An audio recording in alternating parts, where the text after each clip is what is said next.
Graham here, living the dream in 2024. And yes, guys, this is the last series of the year. This is where it all begins. Fiona and I are off to St. Lucia again. Our journey to St. Lucia this year is, as usual, on board British Airways, which I booked using Avios from London Gatwick across to St. Lucia. The problem is, guys, that British Airways only operate, I think, one service a day between Glasgow, which is our home airport here in Scotland, down to London Gatwick. That means Fiona and I are going to have to go to London Heathrow, then take the National Express all the way around the M25 down to London Gatwick, and then we're going to be staying tonight at the Premier Inn North Terminal. So that's what this episode is all about, guys. Getting from Glasgow to London Gatwick on board British Airways the long way.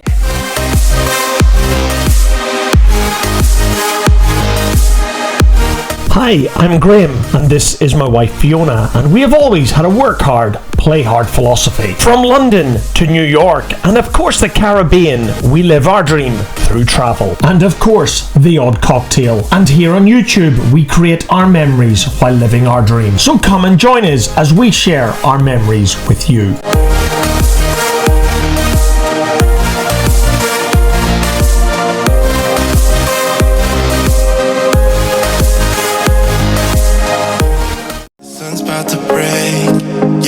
Shotgun. Good morning, guys. It is Friday morning, the 11th of October 2024, and as you can see, it is dark o'clock outside. Taxi's picking us up in about 15 minutes to take us down to Glasgow Airport, and then we'll be on our way through check-in security and the usual Frankie and Benny's for breakfast. So come and join Fiona and I as we head down to London. The feeling we chase, I'm wide awake. You join Fiona and I at the British Airways check-in desks at Glasgow Airport. And despite us travelling in economy on this first leg, we were able to use the business class check-in lane due to my status with British Airways in their executive club. And what I will say this morning is the British Airways check-in agent here at Glasgow was super helpful and very, very friendly. As all of you know, I refuse to pay to reserve seats on board British Airways. And as many of you know, British Airways, unlike most airlines, even in business class, you have to pay rather a lot to reserve your seat. So I had to wait until 7 days before travel to reserve my seats on this morning's flight from Glasgow down to London Heathrow free of charge, and then again free of charge on a flight tomorrow from London Gatwick to St. Lucia. And because I wasn't able to reserve seats right next to each other on tomorrow's flight across to St. Lucia, the super helpful agent here at Glasgow Airport had a look at the cabin and tried to get Fiona and I seats right next to each other, but unfortunately she couldn't. Fiona and I were very appreciative of the agent for even trying. But clearly, there were a lot of people on board tomorrow's flight to St. Lucia that were very happy to pay the more than £100 each to reserve their seats, or maybe they were gold or silver and therefore didn't need to pay to reserve their seats. Anyway, back to this morning, Fiona and I were heading into security at Glasgow Airport. It's me and my friends, these are the good times. And I'm feeling like I could go on forever. And shortly after passing through security, which was super quiet this morning at Glasgow, the only thing standing between Fiona and I and breakfast was running the gauntlet of the duty-free shop. If I'm having a good time, don't you blame me. Yeah, this feeling I've got's making me crazy. Making me crazy. So I'm just gonna drive. Those of you who follow the channel on a regular basis will know that if Fiona and I are on a morning flight, Frankie and Benny's is our go-to place for breakfast at Glasgow Airport.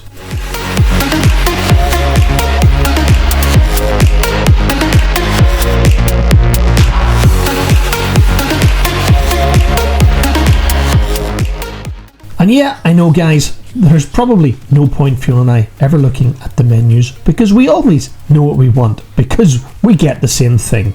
But of course, when something is so good, why bother changing a habit of a lifetime? And with breakfast over, it was time to make the long walk to the British Airways gates here at Glasgow.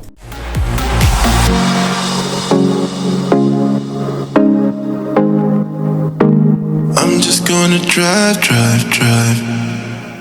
And no surprises, after that breakfast we made a pit stop on the way down to the British Airways gates. And on that point, the BA gate area at Glasgow was very quiet this morning. Obviously, the Glasgow Airport owners want passengers to spend as much time in the main terminal spending money in the shops and restaurants. And I know, guys, someday I'm going to get completely caught out by this. In the near 30 years that I've been using Glasgow Airport and British Airways from this particular terminal, all flights to London leave from one of 4 gates. And clearly this morning it seemed to be that we were the only passengers that knew this, because the departure gate area was very quiet. Yeah, this feeling I've got's making me crazy, making me crazy. So I'm just gonna drive. Our BA Airbus A320 had clearly been on the ground for a while this morning because boarding was very prompt. Fiona and I were in boarding group 3, so we were now sitting comfortably in our seats ready for departure.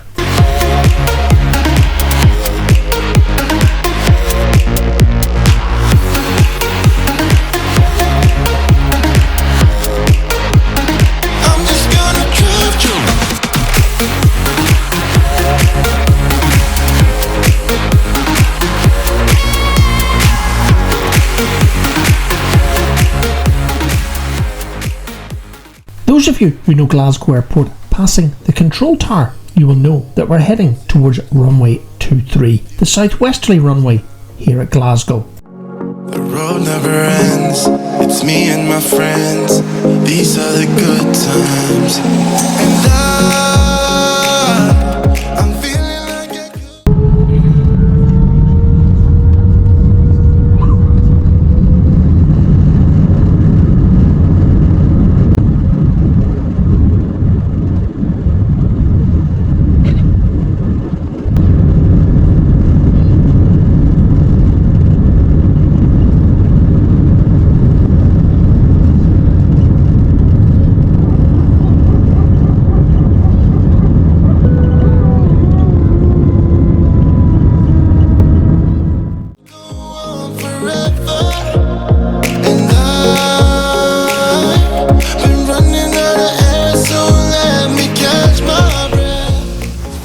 As you can see, it was a fairly typical day here in West Central Scotland for early October. Overcast and wet is the hallmark weather in this part of the world. But as we all know, the sun always shines above the clouds. Well, I suppose during daytime only. And even in economy on board a BA domestic service, otherwise known as Euro Traveller, the fantastic cabin crew even hand out bottles of water and chocolate biscuits. But with the flight time scheduled at just around 1 hour, we were soon making the obligatory circuits over Hemel Hempstead, waiting for our slot to land in London Heathrow. I'm just gonna drive.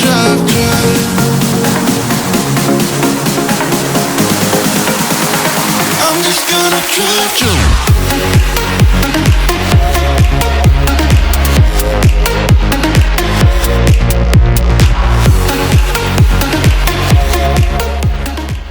As you can see, the weather in London was a lot nicer than what we left back in Glasgow. However, with the sun where it wasn't going to make for very good landing footage outside the window. But I did my best, guys. Shotgun, the feeling we chase, I'm wide awake.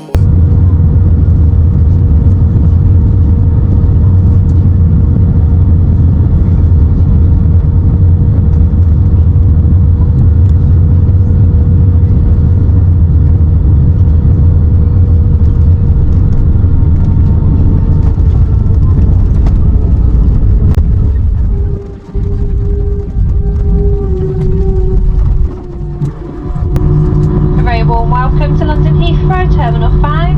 The time is coming up, just gone past 11:30 in the morning.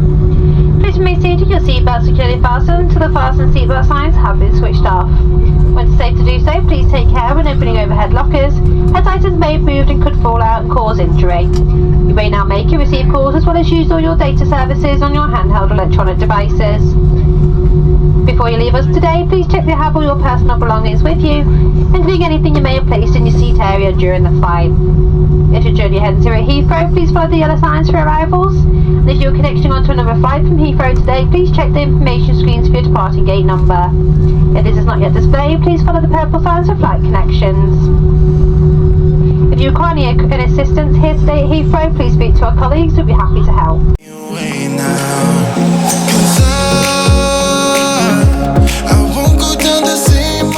Well guys, that was another on-time arrival by British Airways on a domestic service down to London Heathrow's Terminal 5. I know, I suppose I shouldn't sound so surprised. It is British Airways after all. The problem is, this would be an omen for the flights to come in later episodes. Making me crazy. So I'm just gonna drive.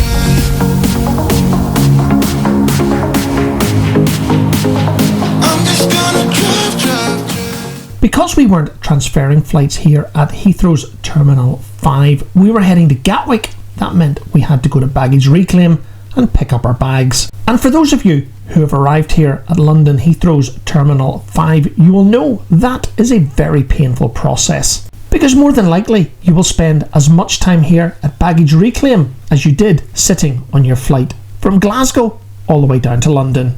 And if you're asking yourselves, why does it take baggage handlers here at London Heathrow's Terminal 5 so long to deliver your bag to the baggage carousel? Guys, that is the question I've been asking myself for as long as Terminal 5 has been open. But anyway, now that Fiona and I are landside here at Heathrow T5, it was time to get our National Express all the way around the M25 and down the M23 to London Gatwick. But before we caught the bus, Fiona and I needed a coffee.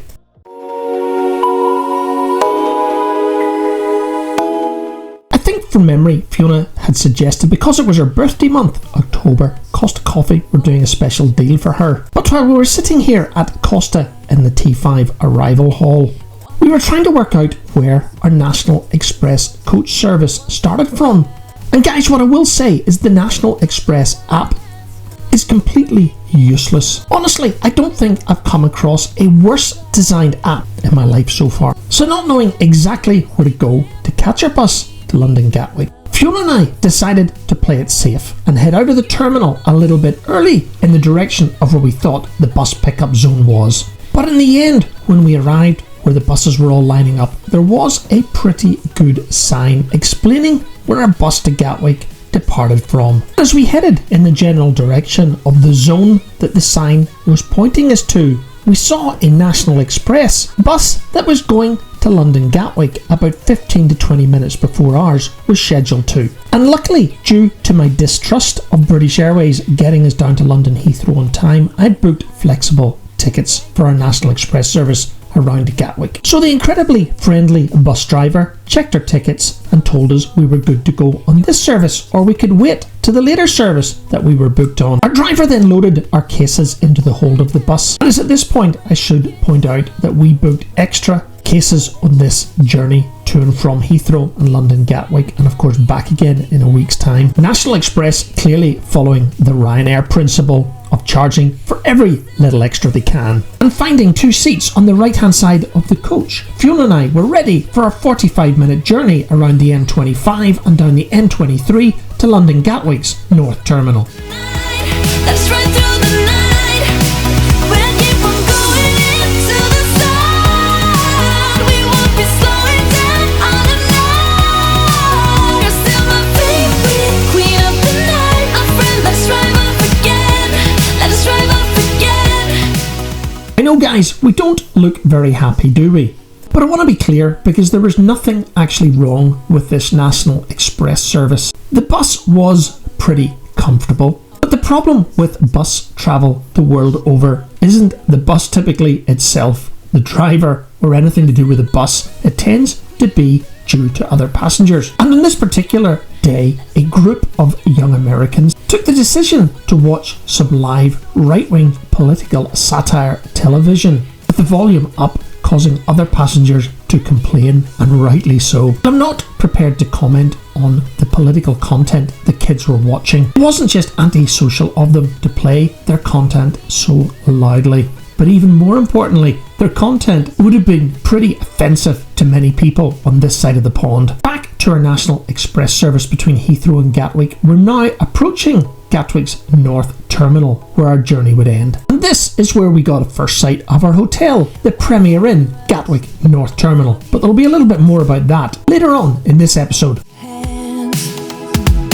One for the letdowns, all thanks to this old town. One for the shattered plans. Gatwick's North Terminal was the first stop. Our National Express service from London Heathrow Terminal 5. Bus would of course go on to Gatwick's South Terminal after dropping us off. I recommend the National Express between Heathrow and Gatwick. Well guys, quite honestly, you don't have a choice. You could of course pay for an Uber or book a luxury car to take you between the airports, but that is going to be very expensive. You could also take the train. I think by train there are two options. The first, taking the Heathrow Express into Paddington, changing to Victoria by tube, and then heading down to Gatwick on the Gatwick Express. But yes guys, that is going to be awful complex and slow, dragging your suitcases with you. It's also going to be horrendously expensive, probably more expensive than taking a luxury car. I also think there might be a local train service from Heathrow's Terminal 5 to Reading. You could change trains getting one down to London Gatwick, but again guys, that is going to be much slower than the 40 to 45 minutes on the National Express bus service. I think if I was to do this journey again, I would choose to fly between Glasgow and Gatwick using EasyJet. Now guys, EasyJet is a little bit more complex when you want to take slightly heavier cases with you. They do offer 3 or 4 flights between the two airports on a daily basis, and I will talk about the benefits of using EasyJet when we fly back again in about 4 episodes time. Back to this episode, we're about to enter the Premier Inn, Gatwick North Terminal. One for the resting, for the adjusting. One for the tired hands. One for the letdowns. Fiona and I have stayed at this airport hotel a couple of times in the past, and you will have seen it in several of our previous videos. Check-in is not on the ground floor, so you need to take an elevator up to the check-in lobby area. I arrived at check-in about 14 minutes early because check-in at Premier Inn opens at 3 p.m. Fiona and I decided to go to the bar and wait for check-in to open. After a few beers, we checked into our room, and I suffered the first of many GoPro failures on this trip. Later on that evening, Fiona and I headed down for dinner at the Premier Inn. I pre-ordered one of their fantastic meal deal offers, including dinner and breakfast. In the next episode, you can follow Fiona and I as we make our way across from London Gatwick to the Sandals, Halsey and St Lucia on board British Airways. You know what to do guys, don't forget to hit that subscribe button and press the bell icon to be notified when that episode is published. High throne where you can be adored. You'll get what you deserve.